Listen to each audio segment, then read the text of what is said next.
এটা ব্যতিক্রম যে আমরা আমাদের পরিবেশ, আমাদের ক্যাম্পাসের পরিবেশ শান্ত রাখতে সক্ষম হয়েছি এবং আমাদের ক্লাস পরীক্ষা নিয়মতান্ত্রিকভাবে হচ্ছে।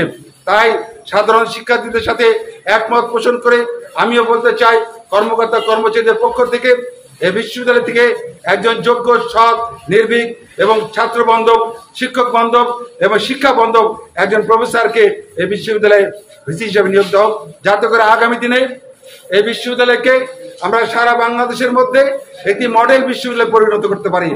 ছাত্রদের যে যৌক্তিক দাবিগুলো ছিল কখনো আমরা উত্থাপন করতে পারিনি। এখন আমাদের বিশ্ববিদ্যালয় থেকে যদি আমাদের শিক্ষকদের মধ্য থেকে কেউ একজন শিক্ষক আমাদের ভিসি হিসেবে নিয়োগ পান, তাহলে আমাদের যে সমস্যাগুলো আছে সেই সমস্যাগুলো আমরা সবসময় উত্থাপন করতে পারবো। আমাদের বিশ্ববিদ্যালয়ে অনেক সমস্যা আছে, সেই সমস্যাগুলো বাইরের বিশ্ববিদ্যালয় থেকে কোনো শিক্ষক ভিসি হিসেবে আসলে তিনি বুঝতে পারবেন না। এই জন্য আমরা চাই আমাদের বিশ্ববিদ্যালয় থেকে একজন যোগ্য, নিষ্ঠাবান, শিক্ষার্থী বান্ধব শিক্ষক আমাদের বিশ্ববিদ্যালয় থেকে আমাদের জন্য ভিসি হিসেবে নিয়োগ পান।